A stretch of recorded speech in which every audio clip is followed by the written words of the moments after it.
The town of Black Hollow sat in the middle of nowhere, hidden between miles of forest and surrounded by hills that seemed to trap the cold. People in the next county barely knew it existed. There were only two streets in town, a diner with flickering neon lights, a gas station that closed at 8, and a church with a cracked bell tower. By nightfall, Black Hollow became silent. No traffic, no voices, only the wind moving through the trees. Emily Carter hated that silence. She had not returned to Black Hollow in 15 years. When she crossed the old town sign just after sunset, rain was already falling. Welcome to Black Hollow, population 1,243. Someone had painted over the last number. Now it read, population 1,242. Emily frowned as she drove past. Very funny, she muttered. The road curved through town and then climbed toward Ashcroft Hill. The higher she drove, the worse the weather became. Thick fog drifted between the trees. Branches scraped across the sides of her car. Her phone had lost signal 10 minutes earlier. The only thing ahead was the house. Ravenwood Manor. Her grandmother's house. The place she swore she would never return to. Emily tightened both hands on the steering wheel. She told herself she was only here because she had no choice. 3 weeks ago, she received a call from a lawyer in Black Hollow. Her grandmother, Eleanor Graves, had died in her sleep. Emily had not spoken to Eleanor in years, not after the night she left Black Hollow at 17, not after the screaming, not after what she saw in the upstairs hallway. But even now, she could not clearly remember it. Every time she tried, the memory slipped away like a dream. Only pieces remained. A dark hallway, a locked basement door, her grandmother crying, and a little girl standing at the top of the stairs. The manor appeared through the rain. Emily slowed the car. The house stood on the hill like a dead thing.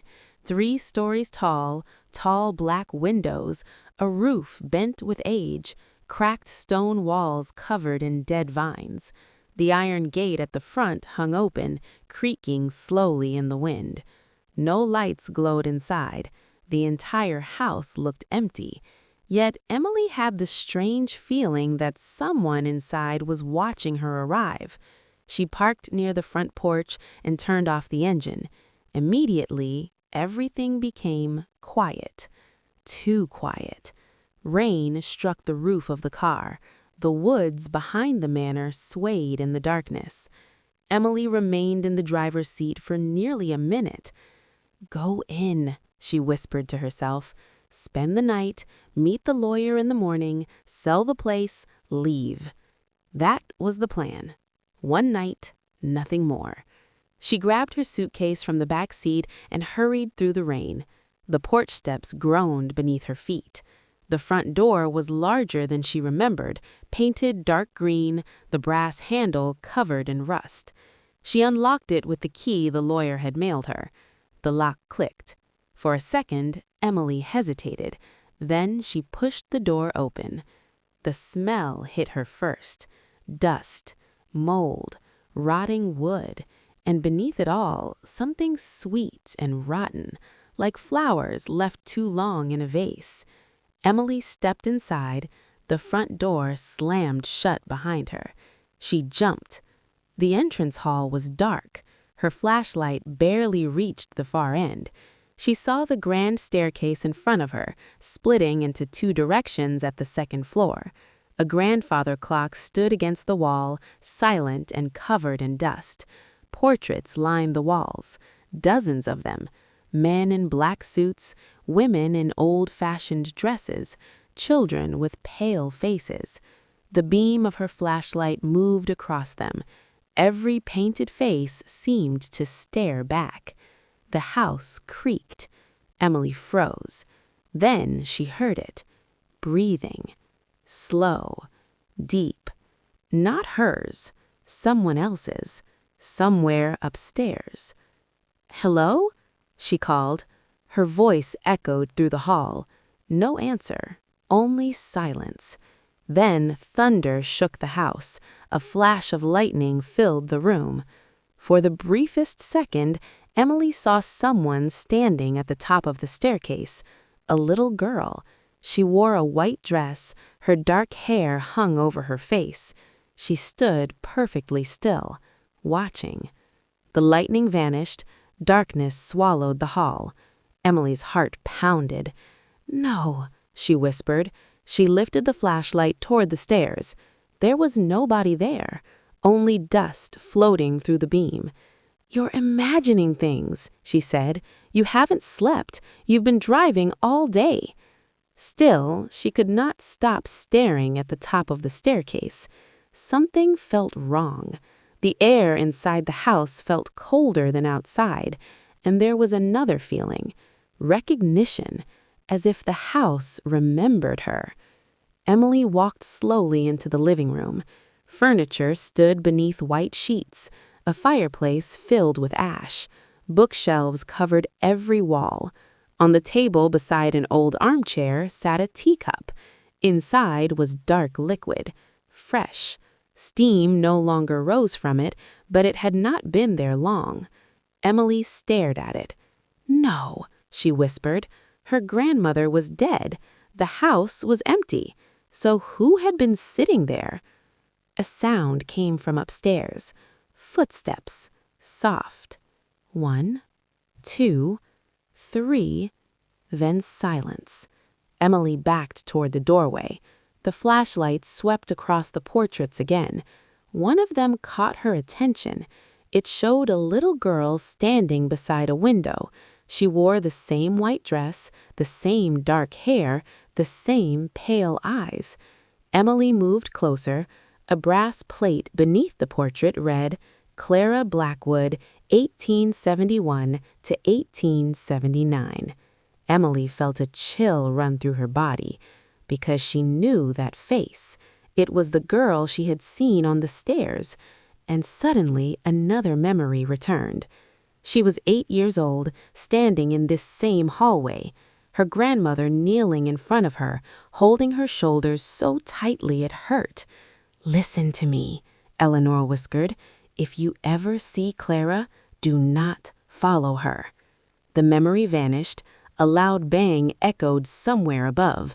Then came the sound of a door slowly opening upstairs. Not a quick sound, slow, deliberate. Creak. Emily looked toward the second floor. At the end of the upstairs hallway, she saw a door standing open, a door she was certain had been closed moments earlier. And from inside that room, something moved. The upstairs hallway stretched into darkness. Emily moved slowly, her flashlight trembling in her hand. The floorboards groaned beneath every step. The door at the end of the hall stood open. She was certain it had been closed earlier. Cold air drifted from inside. The room beyond was small, a child's bedroom.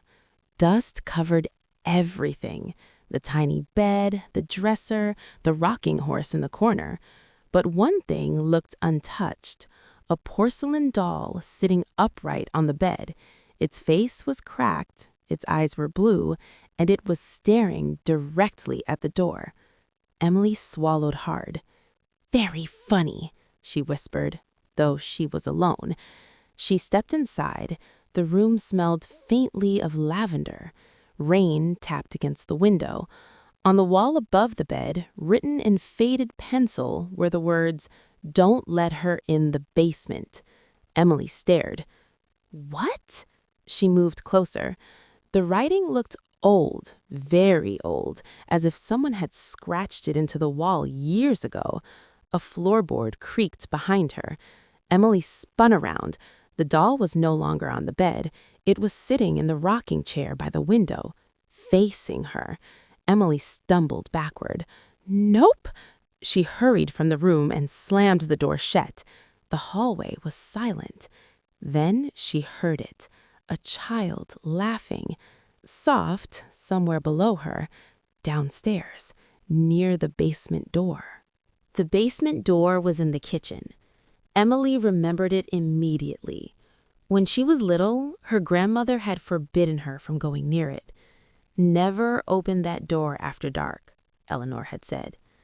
At the time, Emily thought it was just another story meant to scare children. Now, standing in the cold kitchen with the sounds of distant laughter echoing beneath the floor, she was no longer so sure. The basement door was old and painted red. A heavy chain wrapped around the handle. A rusted padlock held it shut. But the chain was hanging loose. The lock lay broken on the floor. Emily stared at it. "I did not touch that." A noise came from below. 3 knocks, slow. Then silence. Emily backed away. Another knock. Then another. 3. Always 3. Suddenly, the lights came on. Emily screamed. An old man stood in the kitchen doorway. He wore a dark raincoat and carried a lantern. "Don't open it," he said. Emily pressed herself against the counter. "Who are you?" "My name is Walter Finch," the man said. "I used to work for your grandmother." He looked at the basement door. His face turned pale. "You need to leave this house tonight." "Why?" Emily asked. Walter was silent for a long moment. Then he said, "Because Clara is not the thing in the basement." Walter refused to stay inside the manor. He sat with Emily on the porch while rain poured from the sky. His hands shook as he lit a cigarette. "In 1879, he said, "the Blackwood family lived in that house. Rich people, strange people. They kept to themselves." He looked toward the dark windows. "The daughter, Clara, disappeared one winter night. They searched the woods, the lake, everywhere, never found her. But then people started seeing her." Emily said nothing. "Standing in windows, walking through the halls, looking for someone." Walter took a long drag from the cigarette. "The family blamed the basement." He lowered his voice. "They said there was something beneath the house long before Blackwood Manor was built. Something buried. Something that spoke in voices." Lightning flashed. For a moment, Emily saw a face in the upstairs window. A little girl, watching them. Then it was gone. Walter stood up immediately. "That's enough," he said. "You're coming with me." Before Emily could answer, the front door of Blackwood Manor slowly opened by itself, and from inside the house came her grandmother's voice. "Emily," it whispered, "come downstairs."